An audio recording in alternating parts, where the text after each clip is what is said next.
जैसे हम लोगों को शिक्षा का अधिकार मिला, आर्टिकल 21, आर्टिकल 335, जैसे ही शिक्षा का अधिकार हम लोगों को मिला तो ब्राह्मणों ने प्लान बनाया। क्या प्लान बनाया कि ये जो बहुजन समाज है, ये मूल निवासी बहुजन समाज के पास ताकत क्या है, तो हमारे पास ताकत ये है और हमारा प्लस पॉइंट ये है कि हम संख्या में बहुसंख्य है।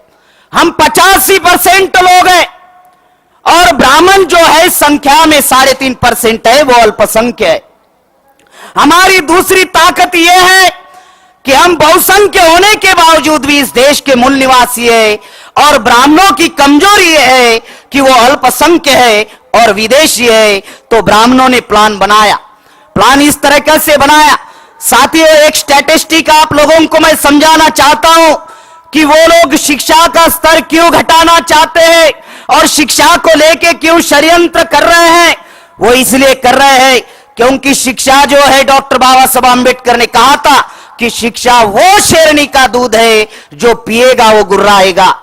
तो साथियों, इस सिद्धांत को हमारे लोग कितने समझ पाए वो अंदाजा नहीं, लेकिन ब्राह्मणों ने इस सिद्धांत को समझा और ब्राह्मणों ने प्लान बनाया। स्टैटिस्टिक इस प्रकार का है सर, ब्राह्मणों की संख्या जो है वो सिर्फ 3.5% है। अगर 3.5% ब्राह्मण को अगर 100% शिक्षा अगर दी जाए, मान लीजिए अगर भारत की पॉपुलेशन 125 करोड़ है, अगर समझाने के लिए हम अगर उदाहरण के लिए 100 करोड़ अगर पकड़ते हैं, तो 100 करोड़ में 3.5% ब्राह्मण यानी 3.5 करोड़। अगर 3.5% ब्राह्मणों को अगर 100% अगर शिक्षा देते हैं और 100% 3.5% ब्राह्मण अगर 100% शिक्षा भी लेते हैं, तो भी उनकी संख्या सिर्फ 3.5 करोड़ होंगी।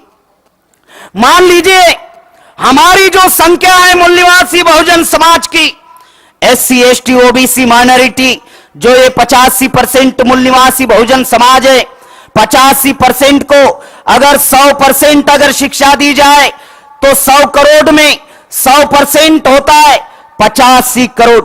यानी ब्राह्मणों को अगर 100% शिक्षा मिली तो भी उस समाज में 3.5 करोड़ लोग पढ़कर बाहर आएंगे, और हमें अगर 100% शिक्षा मिली तो हमारी संख्या 85 करोड़ होगी।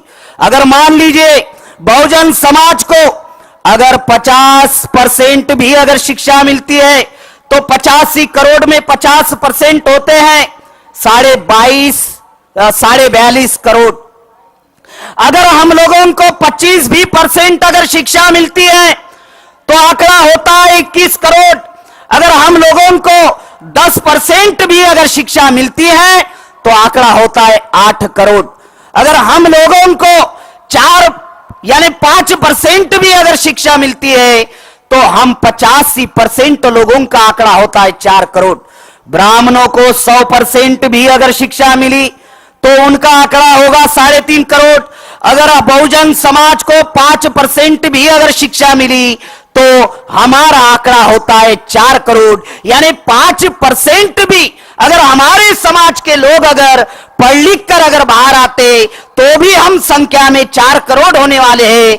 इस बात को ब्राह्मण जानते हैं, इसीलिए ब्राह्मण ने 2009 में राइट टू एजुकेशन नाम का कानून बनाया, और राइट टू एजुकेशन के द्वारा ब्राह्मणों ने प्लान बनाकर क्लास 1 से 8वीं तक शिक्षा उन्होंने एग्जामिनेशन खत्म कर दी। ब्राह्मण कहते हैं कि कंपटीशन करो, ब्राह्मण कहता है मेरिट में आओ, लेकिन साथियों, जिन ब्राह्मणों के पास शिक्षा का अधिकार था, जिन ब्राह्मणों के पास शिक्षा के सारे तंत्र थे, सारे इंफॉर्मेशन या सारी टेक्नोलॉजी उनके नियंत्रण में है, फिर भी 200 विश्वविद्यालय में भारत का एक भी नाम नहीं है।